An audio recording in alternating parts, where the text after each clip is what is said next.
the word. Hello, ladies and gentlemen. My name is Jake Kerr. I'm from BLXCK INK, and today I'm joined by Austin Ridley. Welcome to the podcast, Austin. Thanks for having me. Yeah, cheers. I wanted to catch you hot off bringing home so many fucking trophies on the weekend. Yeah, So- no, it was good day overall, really. And What'd you take home? so took home. So it was at Manjimup. It was the last round of the Southwest Interclub Series, and went clean sweep the day. Went 1-1-1 in MX1, which was good. So took home the day overall for the day, and then So that's just to clarify, that's first in every race that you went in. yeah. So And that's then- just that alone. Is that like that's a good day in the office for you? Though? yeah. It's always when you can win every race, it's always a bonus. How many that's for times sure. have you done that before? Done it a couple times over the years. I've been racing for a bit, so it definitely it's a lot more satisfying going 1-1-1 over the day than it is It's fucking crazy. That, but and then ended up, because that was the last round for the series as well, so I ended up getting first overall for the whole championship in MX1 as well, which is the 450 class. Yeah. And then due to the amount of points that I scored, I also got awarded the most points, the highest point scorer in the whole senior category sort of thing. I understand. Out of every senior over the year, I accumulated the most points. Right. So then got awarded a trophy for that as well, that's just like an annual trophy. So you get the trophy. I'll keep that until round one. Oh, you get your name on next it. year, and I'll get a plaque with my name on it. So That's sick. So yeah, come home with a couple of pieces. Yeah, it's good. With the overall point scorer, you have to obviously be performing really well, but you have to be performing really well at every single race meet. Hey. Yeah, it's just the same as any series. You know, you just got to be there. You got to try and be at every one. If not, with most series, you need to be at every one to try and get close to the overall. And I ended up doing every single round, which is good. And then when you're at every round, just try and gain as much points as you can, sort of thing. Fucking oath. Yeah, no, it was a good year. So I've got a little bit of I don't know how much you know about my skating history, but I've got like a fairly comprehensive idea of how just being a racing competitor works mentally. And I've done competitions where you might do fucking 5 races in a day, and the concept of I'm pretty sure motocross will be a lot more competitive. There's a lot more people doing it than speed skating. Yeah. But winning a couple of races in a day was fucking mind blowing. Yeah. What's the feeling going into your third race for the day and you've already got 2 wins under your belt? It's I don't know. It's you try not to think about it too much, because obviously when you think about it too much, that's when stuff normally starts going wrong. That's when you lose you is. you sort of just try and keep the same mindset and just go out and have fun. Really, Yeah, it's the true. main thing. But you get definitely in bigger sort of races, you get a bit nervous, because obviously if you've won 2 out of the first 2 motos, you sort of have a bit of a target on your back. So People are going to be watching you, that's for sure. Well, guys that are sort of battling with you have gone into that last moto saying he's beaten me twice now. This is the last one. I sort of want to get him for that last one. But fucking oath. yeah, you try not to think about it too much, because obviously it's a pretty motocross is a pretty mental sport as well. It's you just got to try and sort of keep the same mindset, otherwise. Dude. When I fell off skating, I get a scraped knee. Yeah. When you come off. Well, dude, I mean, just since I've been paying attention to motocross, it's just 18 months, 2 years. There's just of people that I know personally have been fucking horrific crashes. Yeah. It's terrible. Well, I ended up actually crashing. In the last moto as well, and bars were all twisted up and whatnot. But ended up, that was sort of lap 3, so I sort of already gained a bit of a gap by then. But yeah, pretty big. Well, not. It wasn't even really a big crash, but just the way the bike fell, sort of twisted my bars a fair bit, and it took me sort of a couple corners after that to get used to it, because my bars were sort of on an angle as I was going straight. So for me to turn a corner, my bars were just on a completely different angle. But once I sort of got used to the bars, it wasn't too bad. But do you have a race bike and a training bike? Nah, well, some people do, but I've just got the one bike. But with my race bikes, I normally try and swap them over sort of once I get to 50 hours. Yeah. Just because when you're riding at a sort of high level, you want your bikes to be as good as they can, and So I try and sort of around 50 hours is when bikes start needing like bearings and like wheel bearings, headset bearings and stuff like that, that's spending money on it that doesn't really need to be spent on. So you're better off sort of, definitely with 450s, you're better off selling them sort of early, getting decent money for them. And then for me, it's only sort of $1,000, $1,500 changeover to get a brand new one, you know. And you got a fucking race weapon that's just getting better and better every year. Yeah. And nothing beats, when it comes to motorbikes, nothing beats a new one. Nothing beats a new bike, so everything just feels a lot better. And how it's meant to. Bike. Yeah. Man. Yeah, by the time they start getting to sort of past 50 hours, they start feeling a bit rigid and a bit sloppy, but nothing beats a fresh bike. Fucking sure. Well, how many years have you been riding? So I've been riding since, my dad raced before me. Obviously he raced as a kid and whatnot, and then I was born, and then he sort of still raced at the time, and then I got my first bike when I was 4, I think for Christmas I got my first bike. That was just a little Honda 50, and then so I sort of started getting a bit more into racing and whatnot, and then started racing at 5. And then sort of did my first years on like a Divi 1, which is just little kids, and then got to Divi 2s, and it was only doing local races for the time, and then it sort of just got too hard for Dad, because most of the time the way that they do the race orders, like, because Dad was racing vets, which is like, so you're back to back. Yeah, it was like some of the races it was back to back, and like for Dad it just become too hard for him to race, look after himself, his bike and whatever, and then sort of look after me as well. True. Just got too much, so he sort of decided to pack the boots up and just live sort of vicariously. That's it. And it was cool. So, and then he stopped racing, and then I think it was the year after, in 2008, I did my first, because I was only doing local stuff, and then the first year, 2008, Dad was like, now that it's only sort of Austin doing it, we'll go and do the state rounds and go and do some other events other than just Bunbury. Right. And then first year of doing it, I ended up winning a WA state title, and then went to the junior nationals, and then ended up getting third in Australia. Wild. First year, sort of doing it as a just without local stuff, really, just outside of Bunbury, started doing all that, and first year I ended up all of a sudden you find yourself on a podium, winning the state title, and third in Australia, which was it was a pretty crazy feeling, and I was only 8 at the time. But so what size bike are you on there, like an 80? I was 50. It was so there's two sorts of 50. There's Divi 1s, which is like the little 50s, and then there's Divi 2, which is like a senior 50. It's just a taller 50. And you see like the 2-stroke 50s and shit. Yeah, that's what they were. Yeah, KTM. Wild, okay, KTM 50. Yeah.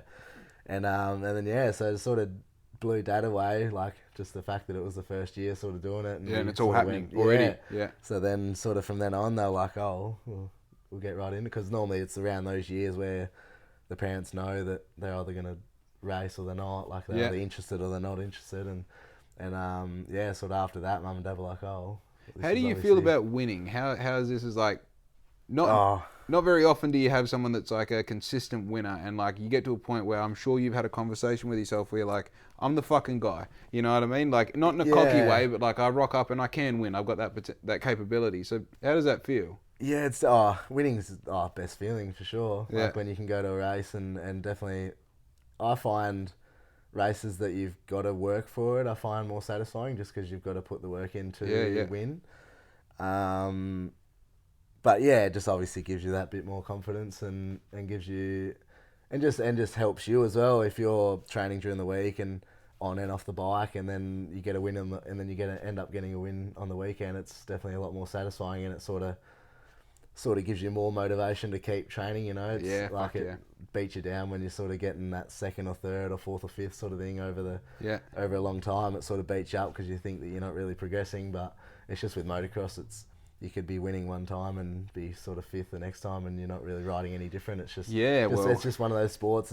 It's just so minor that it doesn't take much to go from first to fifth. There's not many sports where like the terrain, like the actual terrain that you've got to manipulate, changes so much. Yeah. You know, like Manjimup compared to Bunbury, like I don't know what I'm talking about, and a Manjimup looks like shit compared to Bunbury. Yeah, well, Manjimup's just like Bunbury's just the whole track is sand at Bunbury. Yeah. And it's But it seems like Manjimup sort of a clay. Well, Manjimup's sort of half. Like the sort of top half of Manjimup is like a clay gravel sort of dirt, and then the base of the hill, because Manji's sort of on a hill. Yeah. Top half is sort of like a clay, like rock hard and pea gravel and stuff like that. But then the bottom half of Manjimup is sand as well. So like Manji's actually a really good track just because it has both components in. Right. Where most tracks is either hard pack or sand. So, Manji's definitely cool because it's got sort of both in it. But still though, I mean, if you're like you got the most amount of points out of everyone this year, means that you know how to ride pretty much everything. You're pretty happy in any sort of terrain. Definitely more confident. Because I've grown up on Bunbury, I'm probably better on sand. But is sand kind of like the weak spot of most people? It's just like most guys that grow up on sand can ride both pretty good. Right. Where guys that grow up on hard pack struggle on sand a lot more, just because you're going from a soft surface to a hard surface is a lot easier than going from riding on the road to riding on sort of I understand. sand on a push bike. Like it's like riding sand all the time, then riding on a footpath is way easier. We're going from a footpath to sand. Yeah, it's like, what the fuck happened? It's just completely different. Yeah. So have you had like sorry to cut you off? Have you had like a period where you weren't winning as frequently, I guess? Yeah, probably. It's just like all through juniors, I was definitely in the state series and stuff like that. It was always the guys that I grew up with racing it was very competitive. Like there was sort of 5 or 6 of us that could all win, and then it got to the point where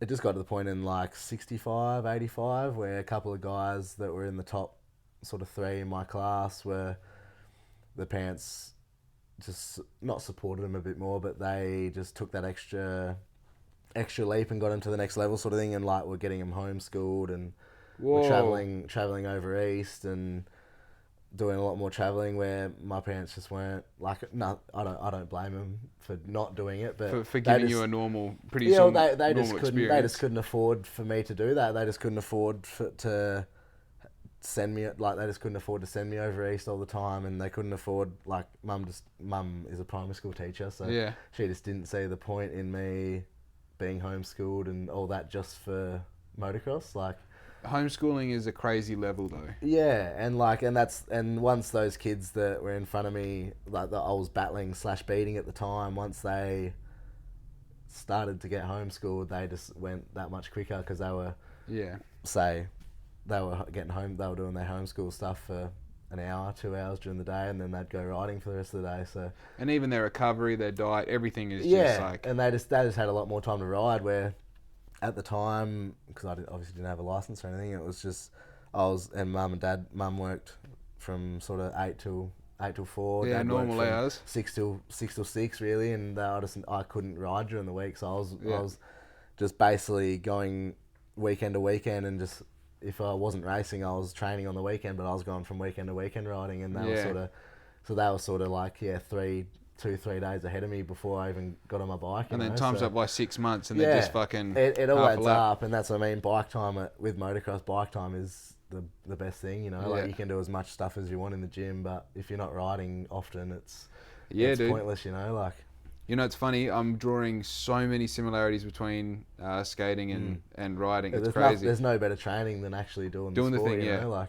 Even like I've found we've gone for rides together doing like wheelies. Yeah. Like I've gone from not being able to do a wheelie to like fucking doing wheelies. Like brake control, round corners, this and that, and it's just like, man, I fucking ride every day. Like that's all it is. Yeah, and it's just getting comfortable as well. Like obviously, me going from weekend to weekend compared to the kids that are riding 2-3 times a week, it was when I hopped on my bike, it took me, say, not a huge amount, but it took me a couple laps to go, all right, I'm comfy, I'm good to go, where like they've ridden their bike 3 times that week, so they hop on it on the weekend and go, oh, we're there. Comfy straight away, like they were already ready to go. And I've noticed that now, sort of, now that I've got my license, I'm able to ride during the week and whatnot, and it just makes you that much more comfortable on the bike because you're just familiar with riding it more often. Yeah. You know, I think people forget that is like a structure that works with everything. Yeah. You know, like I got friends that are like, oh, I can't read books. It's like, just fucking read every day until you can. Yeah. Like, just keep doing it. Well, it's just been, you just got to constantly sort of do it, you know? Like, yeah, discipline, man. And that's the whole part of improving. You're not going to improve if you're not doing it. Yeah, and also if you're running on that mantra of like, well, I can't do that thing, so I'm not going to do it. It's like, well, you've already said you can't do it. Yeah. You know, like I know it's an old cliche thing where it's like, you know, you got to start with that fucking positive mental attitude and work from there. But it's like, it literally starts to going, I want to be able to do wheelies. Yeah. Let's keep doing wheelies. So I know I can't do it right now. Yeah, that's what I mean. At the start, it seems impossible, but then you slowly, like, you don't even really notice the improvements either. But one moment you can't do it, and it's the hardest thing ever to then doing it down the street like it's just nothing, happening. you know? Like, you don't notice the improvements, but it's the fact of just constantly doing it. Yeah. You're always going to get there. So what's your training schedule now look like? Or not now as in end of the season. Like, typically, what are you doing during the week to train? Just, I normally try, like, during the season, I try and sort of ride. So, like, if I'm not racing on the weekends, I'll ride on the weekends.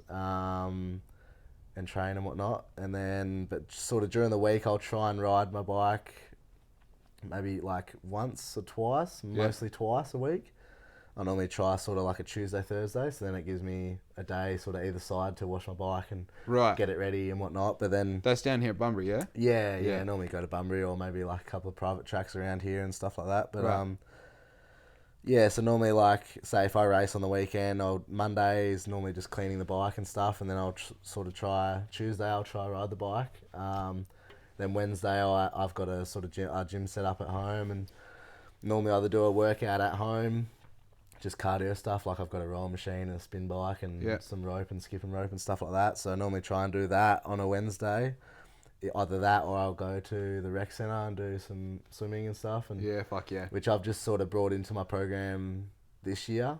A couple of guys have spoke to me and said that, because like with motocross, breathing, definitely over the long 20-minute motos, breathing is such a massive thing, because if you're not breathing, definitely when you're in heated battles and stuff as well, you tend to hold your breath, and then when you hold your breath, that's when you get arm pump and cramps and stuff like that. And so yeah, a couple of guys that I was sort of riding with were saying like, oh, you got to try, and I'm not a huge swimmer.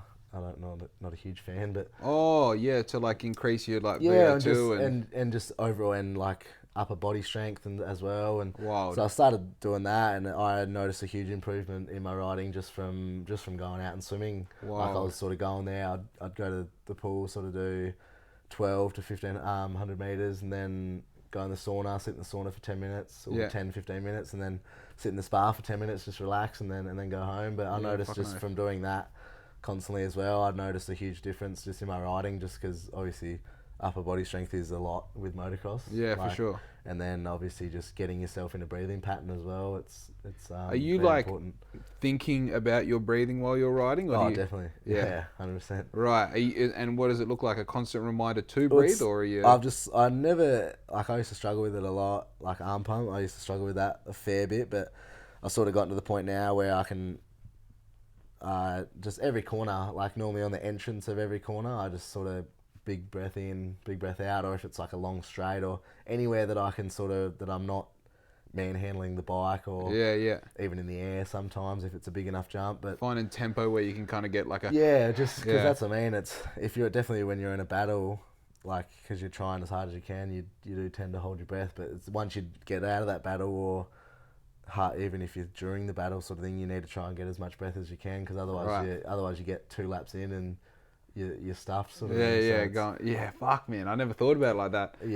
It's such, I feel like obviously you're past it now, but it's a sport that essentially is you're running on adrenaline, like you're fucking close to death all the time. It's full on, definitely. Like when it gets to races where it's a full gate, like 40 guys all going for it. It's pretty nuts sometimes, Or you have to have some gnarly experiences in those first fucking start to the first corner. Yeah, I've had plenty of big crashes in the first corner, that's for sure. What sort of, like, I guess it's just obvious, people are just running into each other. That's what's happening, right? Yeah, well, that's sort of thing. It's, say if there's 40 guys in the line, there's 40 guys all lined up in a row, and then they're all fighting for the first corner is normally sort of the determiner? 6 meters wide. So Okay. it's 40 guys wide trying to go into it. But even that, like that's the complete track. But normally we're all trying to go to that inside line, which is a meter, 2.5 meters wide. And it's 40 dudes trying to get that whole shot, and they're all trying to get to that corner first, you know, like it's... And man, the feeling of getting there first must be nuts. Yeah, it's huge, like, and it just makes the race that much easier when you get a good start as well. Yeah. Like, whole shotting a race is Do you appreciate huge. the chase, though? Do you like a good fucking maybe 6? Yeah, I actually don't mind. I actually don't mind chasing sometimes. It's, sometimes I prefer being the chaser than the person getting chased. Yeah, for sure.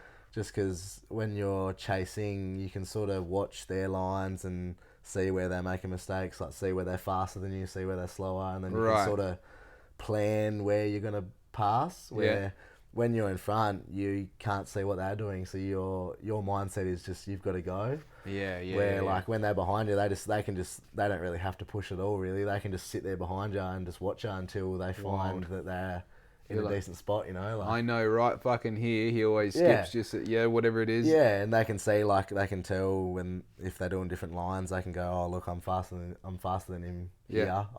I'll wait until this part of the track and then I'll pass him. Him. And also, if you know that's coming up, you can drop back and hit it hard. Where when you're the person getting chased, you just got to sort of try and hit everything as fast as you can and hope that he stays behind you. Is there an indication, like, I'm very sensitive to sound, so I don't know, like, whether you'd be able to... Can you hear when someone's right there? You can, but when they get, like, real, like, obviously when they're sort of a couple of bike lengths behind you, you can hear them, because obviously you can just hear them revving, and when you're braking, they're still on the gas, but it's when they're really close to you, you can't, because you're that close that you're sort of braking at the same time, you're shutting off at the same time, you're getting on the gas at the same time. So it's the same fucking sound. So you actually don't, like, when you go from hearing them to not hearing them, that's when you know that they've either crashed and they're gone, or they're right there. So that's why, fuck that noise, dude. dude. It sort of gets to the point where, like, in jumps and stuff, you sort of have a little glance back just to see if you can't hear them. You sort of have a little glance just to see if they are right there, or if they're or if they crash, you've got a gap. Yeah.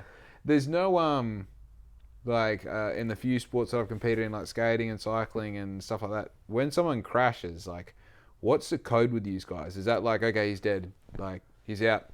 It just depends. Like, well, we have flags. Like, obviously, flag people that flag at the events. Like, say, most corners and most jumps on the track will have a flaggy, which is a person that just sits there for the day and has 3 or 4 sets of flags, which are yellow is just like a crash. Someone's crashed, but it's not huge. Yeah. So, like, say, when we're coming up to a jump and we see a yellow flag, normally you have to roll the jump. You can't jump it, just in case someone's on the landing or whatnot. There's either yellow or there's an ambo flag, which is a white with a red cross. Yeah. And then that's when you know that it's sort of bigger, like a bigger sort of crash, and that's when there's normally medics and stuff will be on the track. Is that race over or still? Nah, still race, but there's no passing. So once a yellow flag and an ambo flag's up, you're not allowed to. If you're in a battle, you're not allowed to pass. Or jump. So you have to roll the jumps, not allowed to pass until you're past that point, and then it's back to racing. Yeah. But then obviously, if that crash will escalate, say if the ambulance will escalate to more where they need to have complete control over the track to be able to get to the crash, then they'll red flag it, which is race over. Instant race over. So that's like nearly not come to a stop, but basically roll back to the start line and then... So say you're battling with Homeboy and he crashes and gets like a yellow flag for... Maybe doesn't even get a yellow flag. He picks up his bike and... Is there any hanging back for him? Or is it just like... Yeah, so it's all... Yeah, well, it's all racing really. Like, obviously some guys in different classes that aren't as competitive or whatever, if they see their mate crash, they might... Do a bit of bullshit and... Do a little sort of thumbs up to see if they're alright or slow down a bit. But yeah, in the main classes, it's sort of... Unless it's a big crash, it's if they crash behind you, then it's more of a like a bit of satisfaction, well, not satisfaction, but you just look back and go, oh, like I don't have got that a bit of room now. Like, it's but that's it happens all pretty quick with crashes and stuff. It doesn't take much to crash on a motorbike. So. Yeah, well, man, I only asked because I was thinking this just recently. There's this unwritten rule with speed skating, and I'm a marathon skater, so you're in the race for an hour. Yeah. Bit of a different situation, I guess. But if you're like even a whisper of being someone who might win the race and you fall over, it's expected the pack will slow down and wait for you. Yeah, right. Even within 5Ks from the like end of the race, Yeah, like if okay. it's I 40, suppose because they'd set their speed off you, would they? Or is that why? Well, no, this is the idea. Like, it's just like for some reason it's just a respect thing that's lasted in the sport. Yeah, okay. And it's like, nah, if you're meant to win this race, then fucking get up and prove it. Yeah, that's what But I mean. as soon as that person's on the pack, like, believe that, yeah, fucking he's on, go. Now let's try and fuck him in yeah, you know. Motocross would be completely different if that was the case. Like, just because crashes happen so not often, but it's definitely expected more. Like a crash for us could just be sort of a tip over in a corner, which doesn't take long to get back up and get going. But like me being behind someone in a battle and me having a tip over in a corner and having to get my bike back up and get going again, they're already they're gone. Yeah. Like, motocross would be completely different if that was the case, if we had to do Dude, that. But to be fair though, motocross riders are animals. Yeah. Like they really are. Yeah, different breed, that's for sure. I mean, I'm not float my own boat, but you know, like I've ridden bikes my whole life and shit. And like, you know, got some tattoos and I don't know, but I walk through a motocross car park, I'm like, these cunts would all bash me out. Yeah. It's definitely, we're definitely different from normal guys. Like we ain't no footy players or nothing. But, yeah, fucking oath. Yeah, I find most motocross dudes like motocross guys that come and they're there to cause shit and fight and they don't last long because they don't have the right intention. Yeah, it's most, like, I know 99% of the guys that I race with and that are like, we race during the race sort of thing and battle and whatnot, but as soon as we come in, take the helmets off, we all have a laugh and have a beer together and have a laugh and sort of thing. And that's I find that's sort of the best thing about the sport is that, like, you could be pitting with everyone that you race against and your best mates, and then as soon as you go on the line, it's like, all right, we're on. Yeah, and battle and but then come back in and you go, oh, that was sick, like, it's so much fun. Like, yeah, dude. You just enjoy it, you know, like where I find other sports that people that are competitive with each other, they don't talk, they don't look at each other, they hate each other, they won't talk on social medias. We're like, 99 of the guys that I race, I all get along with, which is I find the best thing, you know. Like, it's easiest. Nothing better than racing your mates and then having a good time afterwards. I think a lot of that competitive shit's put on.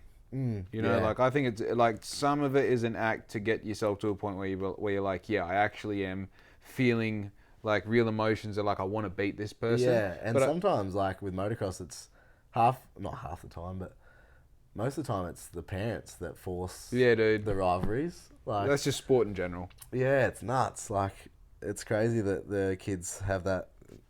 The parents just pump that into them, and then sort of when the kids get to an age where they know what's sort of going on, they go, nah, like, he's good. Yeah, what are you talking about? I like him. Yeah. Why have I hated you all these years, you know? Like, it's funny. Like, man. Definitely junior parents are pretty hectic sometimes. Like, it's dude, nuts. Juniors is like, is it the same in motocross? It's like fucking crazy racing from juniors and seniors sometimes? Yeah, well, it's just that with juniors, it's because sort of once you get to seniors, most of the dudes at seniors, it's normally just them and the girlfriend, or like maybe some guys might have their parents still. Like, I've still got my mum and dad with me at races, but most of the guys at seniors, it's normally just them. But where juniors, it's the kids racing, but there's the mum and dad watching. There's the whole family sort of there, and so like I've had, even when I was a junior, there was sort of kids not within my class, but I've been at junior events where like the kids will be battling, like they're best mates, they will be battling sort of thing and come in from the race and the parents are smashing on in the pits. Like, fuck yeah, dude. It's just the parents just live that much through the kids. They just take it too far sometimes. Like, the kids were like stoked, like, oh yes, had a sick battle, but then the parents are going like, nah, it's fucking... Man, it's fucking crazy because like one point of view, I get it. Being a parent, I don't get it. I'm not a parent. But it must be fucking crazy watching your kid out there doing that sport. You know, going up against this other little shithead with his bloody rat's tail and better equipment than my boy. And, you know? And that's the thing with motocross. It's like, from having a cheap bike to an expensive bike and parts and just spares and stuff like that. It's definitely hard to compete with. Like, definitely when you're racing families that are pretty well off money wise, have multiple bikes and just it's hard to compete sometimes. Like, the difference between the $200 helmet and the $1,200 helmet. Oh yeah, it's definitely. insane. And that, yeah, 100%. But like, yeah, my dad still gets. I'm 22 now, and my dad like definitely on state rounds, like normal local events. He's not too bad. He's pretty relaxed. But the morning of state titles and stuff, he's dry reaching and really crook, and yeah, just because the nerves build up in him, and he just fuck. That's interesting. Yeah. Well, yeah. I don't blame. Like I sort of asked him about it last year, I think it was, and he was dry reaching and feeling crook and wouldn't eat and whatever. I was like, what's the go? Like, being a soft cock dad. Well, yeah, pretty well. I was just like, why do you still like? I just asked him why he still got nervous, and he was just like, well, you've gotten to the point now that you're at the top of, like, you're in the fastest class. So MX1 is 450 class, which is the biggest class you can race. He's like, you've gotten to the biggest class you can race. You're the top 5 in the state. Yeah.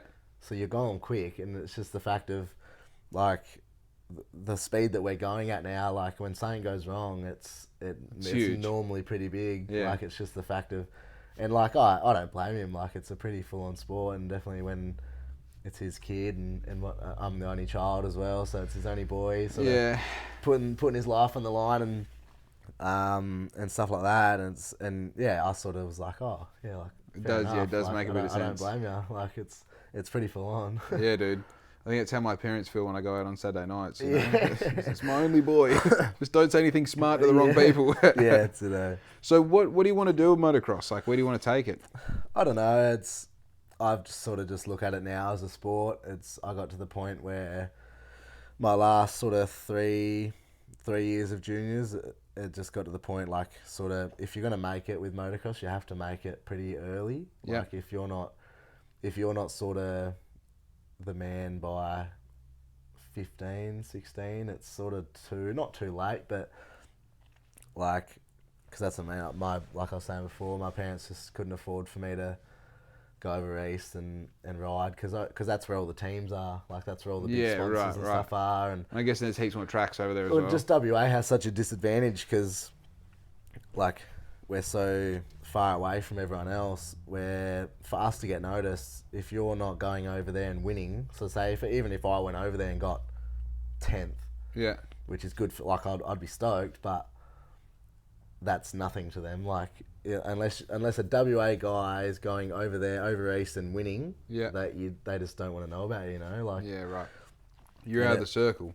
Yeah, and it just got to the point with me with juniors that, like, I was always in that top 5 in the state and rah, but mum and dad just said, look, like, we can't afford to take you over east and whatnot. And I still did junior nationals all the way through juniors, and my last year of junior nationals, I got 7th or something, but I twisted my knee pretty bad first up because junior nationals goes for a week. Oh yeah. So it's like, because most of the time in every class there's more than 40, so you'll spend the first 3 days just heats, split up, and then do heats and stuff, and then they pick the fastest 40 for the last sort of 2 days, which is the sort of finals.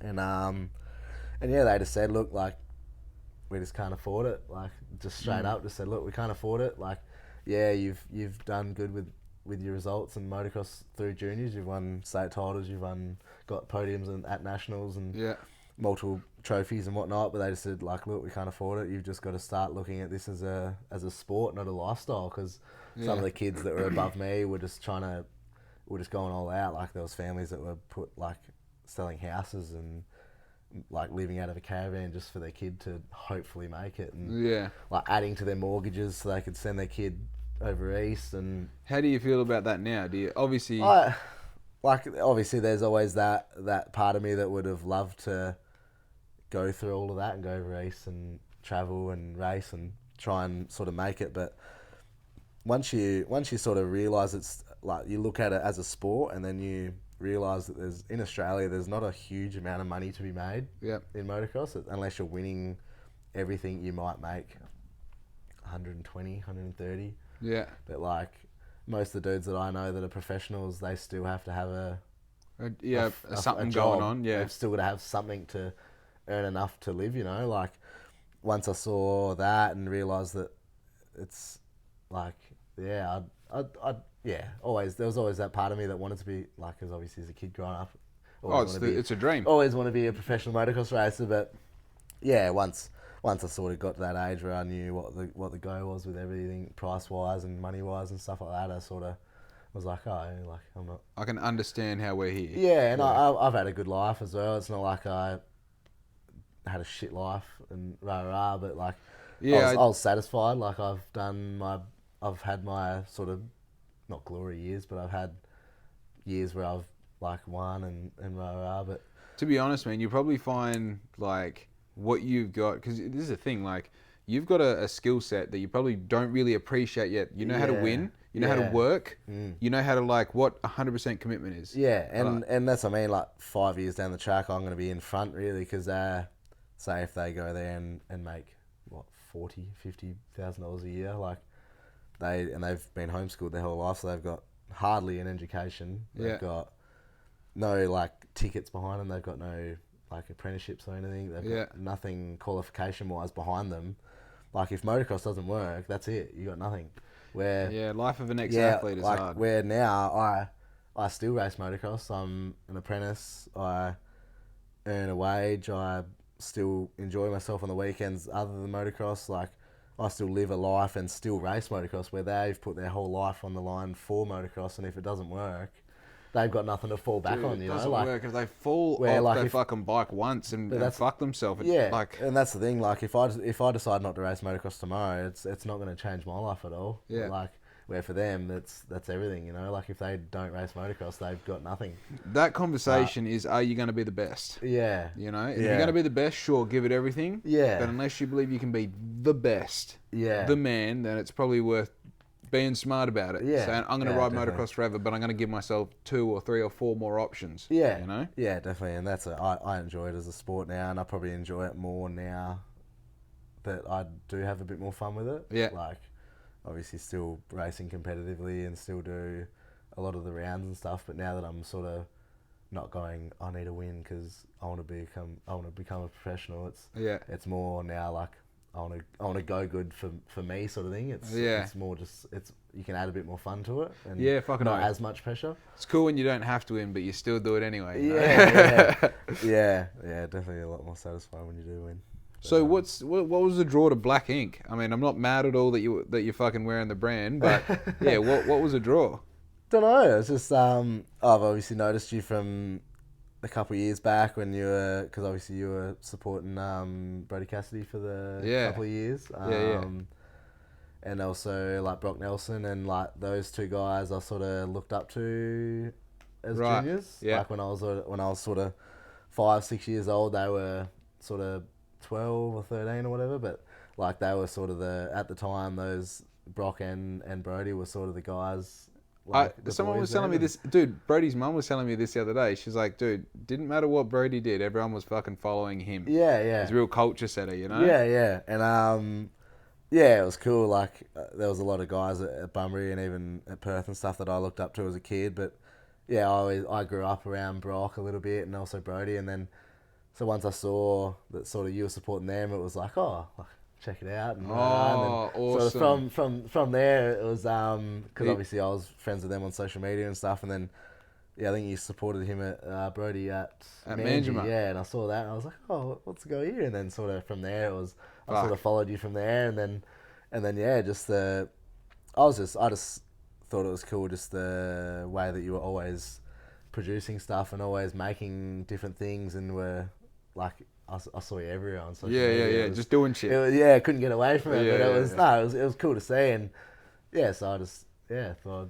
It's actually uncanny hearing that, because would you believe that like while BLXCK INK was a thing when it was a coffee van, like before I did the kind of revamp 18 months ago, Brody would be the one who would push me to like, you know, what are you doing next? What can I invest money in you? What can we do to make this brand better? Yeah. And it's like he had more vision for BLXCK INK than what I did. Yeah. And like this is back when like, dude, for the first 3 years after because I don't know if you know the whole story. It used to be a coffee van. I renamed it something that had nothing to do with coffee, so I could do anything with that business. I called it BLXCK INK. Yeah. And then made myself a uniform. People started wanting to buy these shirts off me, so I made more of them. Like the story is so fucking beautifully organic. It's nice, but the whole time Brody was behind me, like in the DM, saying like, "Dude, like we got to do something. You know, the jerseys are big. We should do this." And then obviously, fucking, it lay dormant for 3 years, 4 years.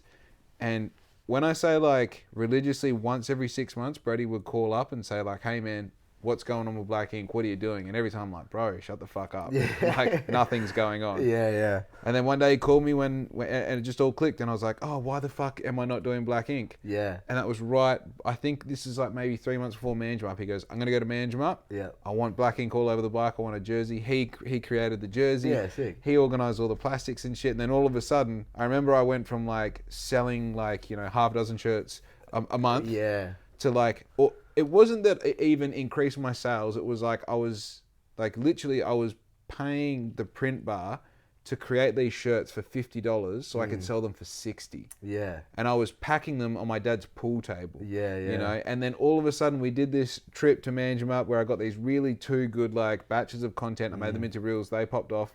And I remember looking at Black Ink on his KTM and being like, oh, this is real. Yeah. This is a real thing. Yeah, this is actually happening. Yeah. Yeah. No, it's cool. And that's, it was just cool to see, like just the amount of stuff that you were bringing out as well. It was, yeah, dude. And cool. then you came up to me at the winter release. Yeah. Oh, man. Yeah. That was, I know I've told you the story, but the fucking day before you came up to me, this dude said to me, he's like, he sends me a message, just started following me, sends me a message on Instagram, like, hey man, like, starting back up, I'm thinking about starting back up motocross next year, and like, I'd love, like, I'm looking for some support, looking for some sponsors, right? Like, I'd be happy to run your brand if you give us some free shit and maybe help us out here and there. And it's like you just started following me. You're thinking about doing motocross. Like you've got like 300 followers or 500 or 700 followers. It's like, I'm not saying that you're not bringing value to the table. I just don't know where it is because it's not very evident. Yeah. And then the next day, I'm like at my winter release and obviously like on a high because I've sold some shit and I'm feeling good. Stuff, yeah. And you're like, man, I've got 2,500 followers. I'm posting all the time. I want to wear Black Ink. And I remember just at the time being like, hang on, what? Just bombarded you. Who the fuck are you again? And I remember because you got your bike stolen. Yeah. Last year. 2020 it was. Right, so 2 years now. Yeah. I remember when that got stolen, I was like on the fucking gravy train of like sharing it every fucking couple of days as well. Yeah. So I kind of had that, Austin Ridley in the back of my mind. I was like, oh yeah. And then, man, I mean, I've told you this probably half a dozen times now. From that conversation to now, I can't believe that you came up to me and you're just like the guy who's winning everything. You know what I mean? Yeah. Yes, you can wear Black Ink, but take it. Yeah, no, it was cool. And stoked to be a part of it, for sure. Fuck yeah, man. I really appreciate you having you on board. And like, as I said, man, since Saturday, I've had 3 different conversations with people who have brought up your name.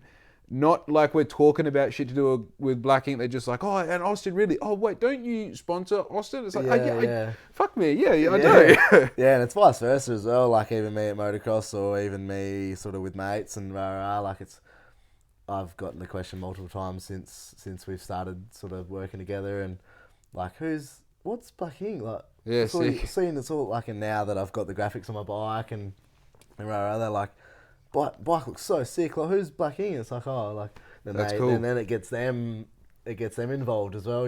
Like I've had multiple people say like, who is it? Like, what's it about? What is it? And it's it goes both ways. It's fucking cool. It's cool. So, it must be a fucking nightmare for you explaining what Black Ink is because when people ask me, I'm like, it's like marketing, kind of make clothes. I've got a website. Yeah. I don't know. What's everything? Well, dude, all it is like this is the thing, man. I've made a business around doing shit that I like doing. Yeah, that's it. That's all it is. It's like every day's a little bit different, but I'm always doing something fun. Yeah, that's it. Got to enjoy it.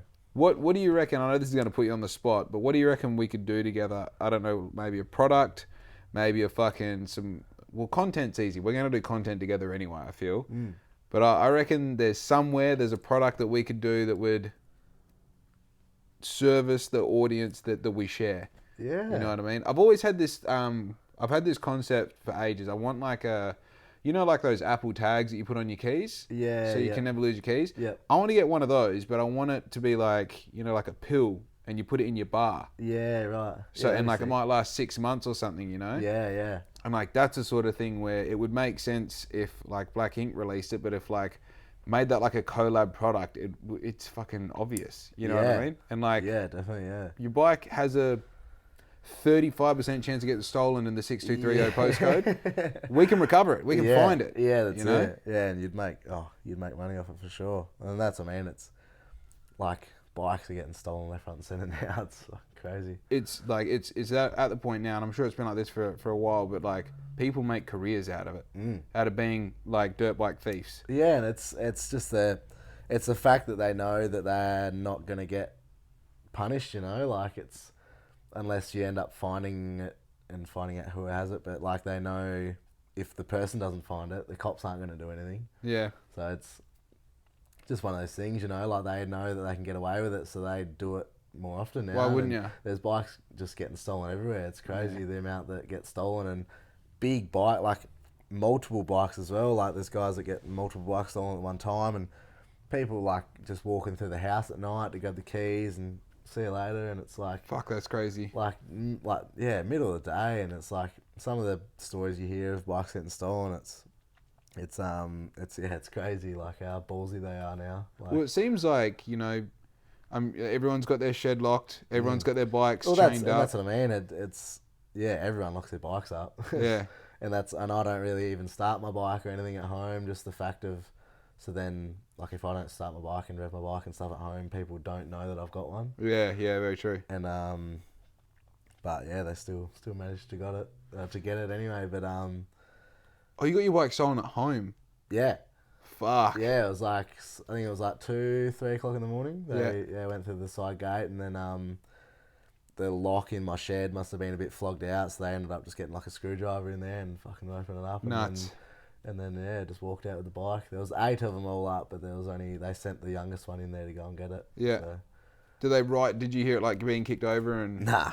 I woke up, because I went out. I used to like go to work from out the front door where Dad goes from out the back, and then comes out the side gate. But I was at work driving to Dunsborough, and Dad called me and was like, "Oh, are you riding this afternoon?" And I was like, "No, why's that?" And he's like, "Oh, do you have your bike with you?" I was like, "No." And he's like, "Oh, the shed's wide open and your bike's gone." I was like, Fuck off. And he's like, "Nah, I'm fucking serious." I was like, holy fuck. It was just one of those things where like, it was a horrible feeling, eh? It's just like dropping your phone and like turning it around hoping that you didn't smash the screen. Dude. Like, it's just, you can't do anything about it. And I was just like, fuck. So I went home and did the whole forensics and interviews and shit like that. But like, my bike was insured, but as soon as the cops found out that my bike was insured, they were like, "Oh, don't worry about it. It's insured. Don't worry about it." Dude, usually the cunts should be pushing for not that. It's a $16,000 motorbike. I was like, you expect me to just go, "Oh, that's all right, have it."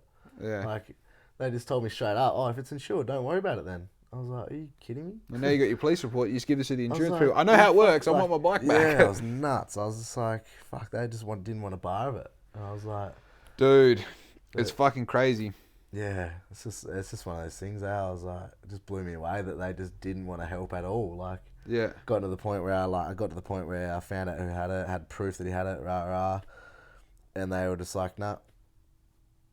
Yeah. Just didn't want anything to do with it. I was like, fucking. I think the reality is, man, as much as we probably don't want to know, even if it is true, there's some bad shit going on in this town. Oh, definitely. And a stolen motorbike isn't fuck all. Nah. They're like, hey, claim insurance, because at least that way you definitely get the money back. You know, you get the bike back, it's half fucked. Well, they sort of said, they were like, "Oh, you can sort of try and deal with it yourself if you want to go get the bike." And I was like, "Yeah, but then what?" And then they were like, "Well, then that sort of risks you getting into the shit." And I was like, "Well, you're not really giving me an option then, are you?" You can go sort it yourself. What, you're going to go arrest me? Yeah. They were like, "Oh, you can go sort it out by yourself if you want, and do it yourself and get it back." And I was like, "Yeah, but most of the time to get your bike back, you're not just going to knock on the door and say, 'Hey, can I have my bike back?' Like, you're going in there swinging, like."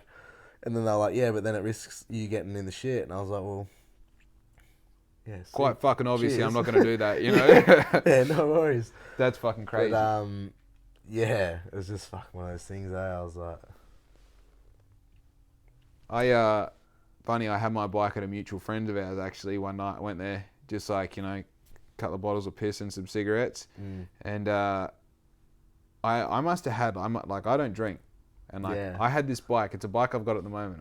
It was under 1,000 kilometers old. Yeah. It was brand new. Yeah. So I'm like, you know, rocked up, king shit. And, like, put my helmet and keys and shit down. I've had a couple to drink. They're like, yeah, keep getting them out of the esky. So I, like, kept on going. And I'm like, fuck, boys, like, I'm so pissed that not only can, like, I not go into town, like, I've got to fucking go to bed. Like, I've got to sleep on the couch, you know? So, like, yeah, no, it's all good. We're going to town. Suit yourself. Going to be home alone. So, anyway, I fucking pass out and I wake up and I, like, hear this bike start. I'm like, oh, fuck, I'm going to go home. And I'm like, oh, that sounds like he's close. If I get on my bike quick enough, I'll go fucking fuck with him, you know? And I, like, look out. My helmet's gone. I'm like, fuck. And I like go the fucking garage doors open, my bike's gone. I'm like, oh fuck. What's happening? It's the worst, you know, in someone's house that like, I don't like, never been to this person's house before. I kind of know them, you know, like I don't know them well at this point. I kind of know them. Yeah. And I'm like, fuck, all right. I just called my dad and I'm like, Dad, you're not going to believe what's happened, but my fucking Harley's just been stolen. Yeah. And I called the police and they're like, oh, well, how long's it been missing? I'm like, 15 minutes. Like I heard it leave. Like it woke me up and they couldn't do something for a certain amount of time, I think it was. Okay. And as it turns out, fucking Dad has got straight into detective mode. And without going into too much detail, he found it. Yeah. You know? Yeah. And I did some fucking real cowboy shit to get it back as well. And he's like, oh, you need to fucking call back the police and like just say, no. Let them know that you got it back. One of your mates borrowed it off you for the morning or something. Yeah. But yeah, that feeling when I went out there and like you just like they took my helmet as well. Yeah, you know what I mean? Sick helmet like well. full package. Sorted, yeah. I'm like, this must be for the Harley in the garage. You know? But yeah, that feeling of like fuck. And then would you believe? Now this is a fucking sign that I shouldn't have kept that bike. Glad I did. But at 2,000 k's, like I just got because you get a service at. It must be like 1,000 miles or something. Yeah. Okay. So it's like 2,200 kilometers. Yeah. And I just got that first service done, and I've gone for a ride with Dad, and like we're out near, what's that? No, it's out near Collie. Anyway, we're doing like a lap and then staying there for the night, and then coming home in the morning. And it's only like 70 k's home. Yeah. So we're like come to this T intersection. We're 12 kilometers from the pub we're staying at. So we've been riding around all day, been to like fucking Mumble Up and shit. Comes this T intersection, and I've like pulled up in first gear, haven't completely stopped. I'm still kind of rolling. And at this point, I've had 3 Sporties and a Street Bobs. The Sporties are 883s. Yeah. Street Bob's like a 1400 or something, and mine's a 1860. Yeah. So and like it's a weapon, you know, it's a weapon. It's got nothing done to it. It's a weapon. Yeah. You know. Yeah. Fucking nice. I fucking getting good at like getting on the exit of corners, dropping the clutch, and just you know. Yeah. So I think it'll be right. I'm gonna get it going and like get a bit of fucking loss of traction, take it out, and just ride off. Yeah. And I did that. I slowed right down, got it going, and like Dad's ahead of me and his mate's behind me. I fucking sent it out. She's all going good, and it's like sliding out. I thought, fuck, just got to bring it back in now. There's this wave in the bitumen. My rear tire's gone over, and that thing's so low. Yeah. So the primary case has connected with the bitumen, which has brought the wheel off the ground for a second. Yeah. And then as soon as it's connected, we'll just fucking, Go on, bang, bang, throw me off the fucking, high side me off the bike. Yes. And luckily because of the ape hangers and running boards, didn't do any real damage to the bike, but fucking had a bit of metal hanging out of me leg and broke all these ribs and cracked the primary as well. So there's all the oil's leaking out, and like the boys have looked at it and said, you've got 10 k's left of this primary, you know, just fucking gun it there, keep the oil moving, and then once you're there, we'll organise to get it towed from there. Yeah. So fucking rode very sorely there, and it's not until like 10 o'clock that night you lay in the bed and you're like, oh my God. Yeah. Oh my God. The adrenaline wears off. Yeah. Like, what's this pain, you know? Yeah. But fuck. It would seem to like back to back those incidents. And then I'm like, is there a third thing coming? Should I sell this bike? Yeah, get rid of it. Just clicked over 35,000 K, so I think I'm clear. Yeah. No, I think you're pretty good now. Yeah, fucking oath. Got it over with quickly. Oh, dude, I hope. And going to that fucking Perth motorcycle show on the weekend. Fuck, dude, you just like see these cunts doing wheelies on Harleys. Yeah. Yeah, I've seen like heaps of video. I reckon doing wheelies on Harleys is nuts. I reckon like silly, and just the weight of them as well. It's crazy that they can even like obviously get them. It wouldn't be too much to get them up there, but there's a lot of weight that you're throwing around. Yeah, man. But it's the same as everything. Once you get it to that balance point, it's pretty light. Well, this is the thing. Like, I'm pretty sure you were the one who kind of first made this make sense to me. But like when you once you kind of find that it's not even a balance point. It's kind of behind it. So you're relying on that fall and break. Yeah. And once you get comfortable there, which is no man's land, that's what it feels like. Yeah. Like I even pulled up, my dad's got like a road bike kind of thing. It's got tiny tires on it. And like I was trying to do wheelies on that the other day. And like the first couple, you're like, it's impossible. Yeah. And you keep doing it. And then all of a sudden you just find it and click. And you're like, oh, I can do wheelies on road bikes. Yeah. This is nuts. Yeah. So it's, I wonder. They're all the same but different in ways just because it's different feeling, you know, like. Oh, then you get on a Grom that's got wheels this big and they're fucking this wide as well. Yeah. And it's like, oh, I feel like I'm on a balance board and I can just like hang off. You know? It's fun. Do it whenever, yeah. That's fully the goal. That's fully the goal for me is like, as soon as they're dialed in on the Grom, sell that, get a sports star, put all the bars and shit on it and start doing it. Yeah, sick. Bro, imagine if you could say to people that you wheelie Harleys. Yeah. Oh, just form a line, girls, you know? Yeah, definitely brownie points, that's for sure. Dude, I'm actually going out with Muggins tomorrow. Muggins is Hardwired Entertainment. Yeah, mint. Yeah, so he's like the like kind of, what's his deal? And I said, I'm going to come up to Perth. He's like, you want to get some content? I'm like, with you, I always want to get content. Yeah. Whatever you want to do. Yeah. So hopefully I get some fucking wild shit after tomorrow. Anyway, let's wrap this up so we can have some dinner and fucking... Yeah. Anyway, it's been a pleasure to have you on the show. Yeah. Thank you very much. Thanks for having me. You motherfuckers, like and subscribe to every single social media platform that you can find of Black Ink. Don't forget, give Austin a follow on Facebook and Instagram as well. Till then, be good to your mum, because we're out. Always. Yo!